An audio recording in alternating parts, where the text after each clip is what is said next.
In this video, I will use the term pickup artist instead of Chad or alpha. I believe that the term pickup artist is the best term that describes a man who is a successful womanizer. With that covered, on to the presentation. A few years ago, I was watching a YouTube podcast. This particular channel aimed to gain the perspective of singles within the Church of Jesus Christ of Latter-day Saints, otherwise known as LDS or Mormon. In this podcast, there were 3 single LDS members. One was a divorced man, the other 2 were single women, one of whom was divorced and the other had never married. The show hosts asked these singles various questions and recorded their reactions and responses. The questions weren't anything very spectacular or groundbreaking, just typical questions going nowhere. Then the hosts asked the women a question worded something like this: would you rather date a reformed pickup artist who had slept around a lot, or a repentant incel who had been watching a lot of prawn but never had codice?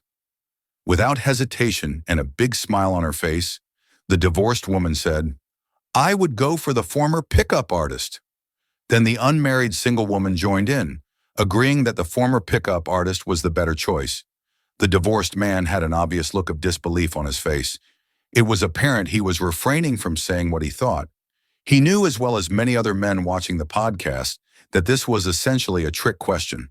One answer was worse than the other. He knew that both women had made the worst choice. The host then asked the women why they would pick the pickup artist over the incel. The divorced woman answered, "The pickup artist would know what he's doing when having CODIS, and the incel would have no clue what he's doing." She also said that the pickup artist did not need to watch prawn because he got so many women. Several things are going wrong in this situation, but the first one I'd like to address is that she is not basing her choice on who is the best person, either spiritually or logically. She was not thinking about who would make a better husband, father, or spiritual leader. She also failed to bring up what would be most important to God. Her answer only concerned her excitement, the man's sexual prowess, and his social status. She was justifying her bad decision with an answer that appeared logical, but lacked any real content. She wanted to get the man whom all the other women wanted, and didn't want to have the nerd. Her concerns revealed why she was single. There is a lot to unpack in this situation, but let's dive in. You may wonder why this is a trick question. The reason this is a trick question is that neither option is ideal, but one is clearly worse than the other when considering all the facts. I don't think I can weigh in on all the facts, but I can try to name the main ones. One way to show which answer is better is to reverse the question. Ask a single man, would you rather date a reformed or a repentant woman who watched a lot of prawn but never had codice? Most men would pick the prawn watcher. They would want the prawn watcher because they wouldn't have to deal with her deviant sexual history and the complications it would bring to their lives. This makes it clear that the repentant incel is the better choice. Here are some more reasons he is the better choice. 1. He has not slept around. He has thought about it but not done it. 2. Once a guy like him is shown attention, they usually latch on to that woman. 3. If he relapses into his former addiction, you don't have to worry about him sleeping with another woman. 4. Most incel men usually have jobs that make decent money and can support a family. 5. Most incels want to have a family. This desire may help them abstain from their former bad habits. It is possible that once in a relationship, he may think he is now a pickup artist. Then try to play the part. However, from what I have seen, most of these individuals tend to change into a simp when in a relationship. The downfall of being a simp is for another video. The point is that I have seen these guys be loyal to their girlfriend to a fault. If he reverts to his bad habits, they are easier to deal with than someone else's children or an affair.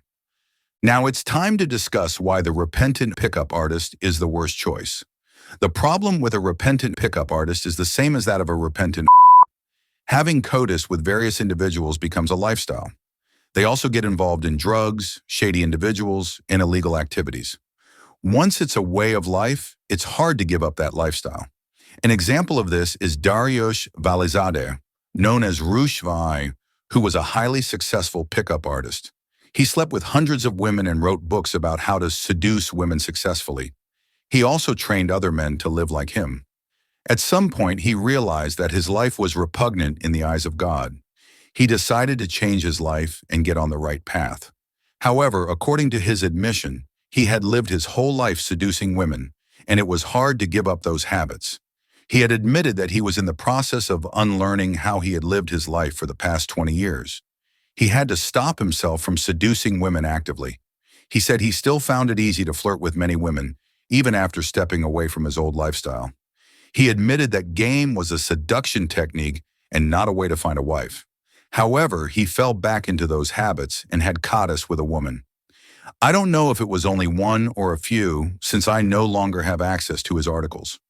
He took down his websites a few years ago, believing it would help him repent. He hated the fact that he would fall back into his old habits. He said he had to try again to live the way God wanted him to. I'm glad that Roosh decided to step away from his life, but he will likely continue to battle his bad habits for the rest of his life. If a woman seeks a former pickup artist, they will be dealing with the fact that he will flirt with other women and that he will probably cheat on them. Unfortunately, in the LDS culture, many women hold the opinion that looking at porn is worse than adultery or premarital coitus. This idea comes from the church leadership denouncing porn at most of the semi-annual conferences. A person can bet that our church leadership will denounce porn at a conference. In those talks, they use some scathing language to discourage people from looking at it. In the LDS culture, many younger women usually don't understand that the LDS church teaches that there is a difference in the level of sins. Part of this comes from teachings in the Book of Mormon, which is a collection of books. In the Book of Alma, the prophet Alma, in the 39th chapter, talks about the degrees of sin. Alma also tells his son to avoid lust, to avoid adultery. In the Bible, Matthew 5:27-28, Jesus said lust was adultery in the heart, a warning that thoughts precede actions. In the Church of Jesus Christ of Latter-day Saints, there is a belief to walk the walk and talk the talk. After baptism, if a member confesses or is found to have coitus outside of marriage, they will go through the church discipline. If it is found that they had coitus with multiple partners, a council will be held. In the council, the actions of the person are discussed, along with the consequences of their actions to themselves and other individuals. Excommunication of that member may happen.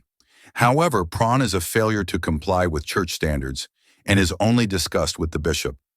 These examples prove that the LDS religion teaches that lust, intense longing, is not as bad as committing adultery. The LDS women also have another false belief.